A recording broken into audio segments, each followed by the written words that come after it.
Hi guys, my name is Kira और इस video में हम लोग बात करने वाले हैं द प्रॉमिस नेवरलैंड की स्टोरी लाइन के बारे में। और मैं इतने दिनों से वीडियो नहीं डालने के लिए माफ़ी चाहता हूँ, लेकिन अब मैं रेगुलर वीडियोस डालने की कोशिश करूँगा। इस वीडियो में मैं सिर्फ द प्रॉमिस नेवरलैंड की सीज़न 1 की स्टोरी लाइन समझाने वाला हूँ, क्योंकि सीज़न 2 का एनिमे अडेप्टेशन अच्छा नहीं है और उसके अंदर काफ़ी सारी स्टोरी काट दी गई है। इसलिए मैं आपको रेकमेंड करूँगा कि सीज़न 2 देखने की बजाय आप मांगा ही पढ़ लो। तो without any further Rideau let's begin.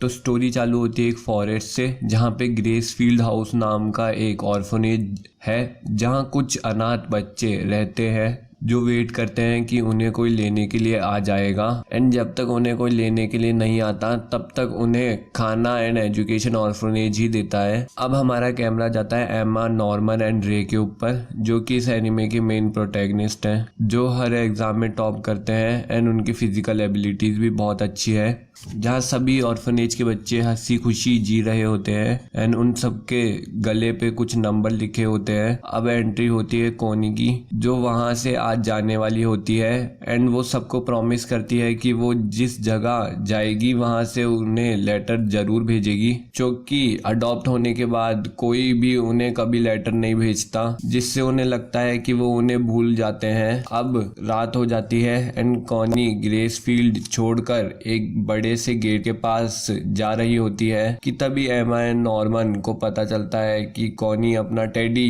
घर में ही भूल गई है एंड वो उसे ये वापस देने जाते हैं। वहां जा दोनों देखते हैं कि कोनी को मारकर एक ट्रक में किसी को सप्लाई करने के लिए रखा है। तभी उन्हें कुछ लोगों की आवाज सुनाई देती है एंड वो लोग और कोई नहीं बल्कि डीमंस हैं एंड वो कोनी को फूड से डिस्क्राइब करते हैं। एंड वो अपनी मॉम इजाबेला को भी देखते हैं, जो उन डीमन से मिली हुई है। अब उन्हें पता चलता है कि उनका हाउस कोई हाउस नहीं बल्कि एक फार्म है, जहाँ ह्यूमंस को पाला जा रहा है ताकि वो उन्हें डीमंस को सप्लाई कर सके एंड डीमन उन्हें खा सके। एंड वो उन्हें पढ़ाते भी इसलिए है ताकि वो स्मार्ट बन सके एंड जो जितना स्मार्ट होता है उतना ही उसका ब्रेन अच्छा टेस्ट करता है। एंड उसकी लेट सप्लाई होती है, लेकिन 12 साल के होते ही उन्हें सप्लाई करना होगा। अब नॉर्मन एंड एमा वहां से भाग निकलते हैं, लेकिन कोनी की डॉल वहां छूट जाती है, जिससे इजाबेला को पता चल जाता है कि किसी ने उन्हें कोनी को सप्लाई करते हुए देख लिया।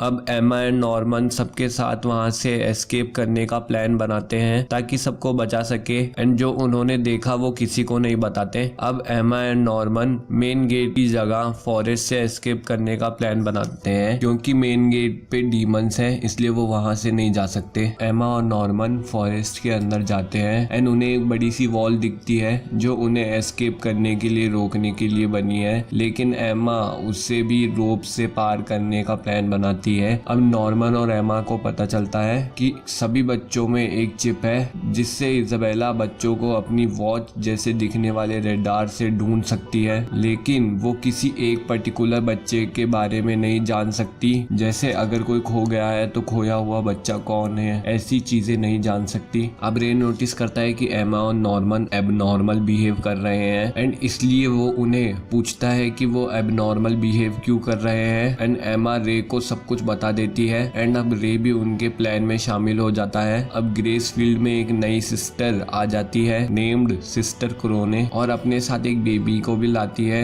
Named Carol. अब पता चलता है कि सिस्टर क्रोने इजाबेला को हटा के खुद को ग्रेसफील्ड की मॉम बनाना चाहती है एंड इसके लिए वो कुछ भी कर सकती है। अब नॉर्मन, एमा एंड रे को पता चलता है कि कोई उन्हें सस्पेक्ट कर रहा है एंड वो उनकी ही फैमिली में से कोई बच्चा है। अब एमा एंड नॉर्मन डॉन और गिल्डा को सब कुछ बताते हैं ताकि वो उनकी मदद कर सके। अब नॉर्मन ये समझ जाता है कि रे ही ट्रेडर है एंड वो ही उनको स्पाई कर रहा है, लेकिन बाद में नॉर्मन को पता चलता है कि रे ही है जिसने प्लानिंग करके नॉर्मन और एमा को कोनी के पास भेजा था ताकि वो इस फार्म की रियलिटी जान सके और ताकि रे उनके साथ फार्म से एस्केप कर सके। और रे नॉर्मन को कहता है कि वो सिर्फ एमा और नॉर्मन के साथ ही फार्म एस्केप करने का प्लान बना रहा है, क्योंकि बाकियों को फार्म से ले जाना इम्पॉसिबल है। और वो नॉर्मन को कहता है कि वो एमा को ट्रिक करे ताकि वो बाकियों के साथ फार्म से एस्केप करने का प्लान छोड़ दे। अब एमा,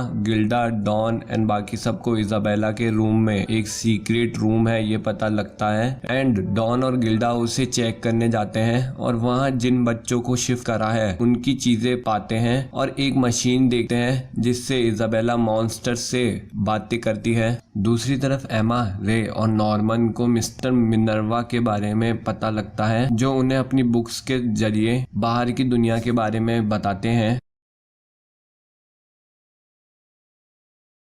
अब रे इजाबेला को कहता है कि नॉर्मन और एमा कुछ केमिकल से पॉइजन बना इजाबेला को मारना चाहते हैं। अब इजाबेला रे को बताती है कि उसके अगले बर्थडे पर रे शिफ्ट करा जाएगा। दूसरी तरफ एमा, नॉर्मन और बाकी सब सिस्टर क्रोने से मिलते हैं, जो उन्हें बताती है कि फार्म में किसी एक लड़की को मॉम बना दिया जाता है एंड इसके लिए बस उन्हें एक टेस्ट में टॉप करना होता है। और ऐसे ही इजाबेला और सिस्टर क्रोने मॉम बनी है, मतलब इजाबेला भी कभी फार्म के बच्चों में से एक थी। अब क्योंकि रे इजाबेला के लिए स्पाई करता था, इसलिए इजाबेला रे को कुछ चीजें देती थी एज अ गिफ्ट, एंड रे आखिर में इजाबेला से एक कैमरा लेता है ताकि वो ट्रैकिंग डिवाइस को ब्रेक करने की मशीन बना सके। अब इजाबेला सिस्टर क्रोने को एक लेटर देती है जहाँ उसे प्लांट 4 की मॉम बना दिया गया है ऐसा लिखा होता है, एंड सिस्टर क्रोने को मेन गेट पे जाने के लिए कहती है। सिस्टर क्रोने गेट पे जा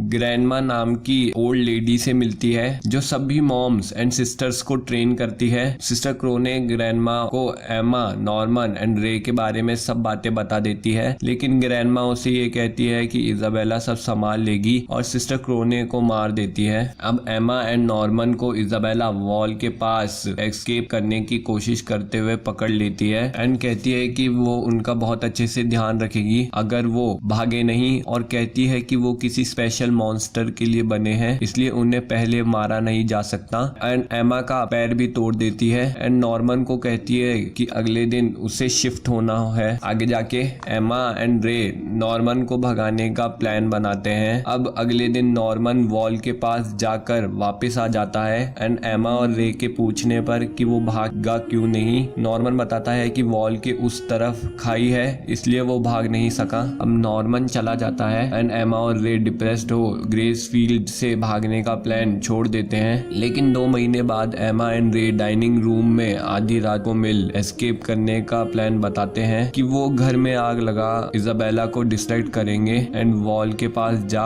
ये घर छोड़कर चले जाएंगे, लेकिन रे अपने आप को भी सेक्रीफाइस करना चाहता है। अब एमा रे को मरने ना देकर रे को बताती है कि नॉर्मन और एमा ने पहले ही सारी चीजें प्लान कर ली थी एंड नॉर्मन को पता था कि रे शुरुआत से ही अपने आप को मारने का प्लान बना रखा था, इसलिए उन्हें अपना खुद का प्लान बनाया जिसमें रे बच जाए और एमा सबके साथ फार्म से एस्केप कर सके। इसलिए एमा एंड नॉर्मन सभी को पहले ही फार्म की सच्चाई बता देते हैं एंड सिस्टर क्रोने एमा एंड नॉर्मन को एक पेन दे जाती है जो बाहर का मैप बताता है। अब एमा रे का कान जिसमें ट्रैकिंग डिवाइस है उसे काट डाइनिंग रूम में आग लगा चिल्लाने लगती है एंड इजाबेला वहां अपने रेडार में देख रे को बचाने के लिए आग में चली जाती है एंड एमा और बाकी सबको टाइम मिल जाता है कि वो भाग सके, लेकिन एमा सब बच्चों को एस्केप नहीं कराती और रे के पूछने पर एमा बताती है कि उसने 4 साल से नीचे वाले बच्चों को छोड़ दिया है और क्योंकि उनकी शिपमेंट में टाइम है इसलिए एमा उन्हें बाद में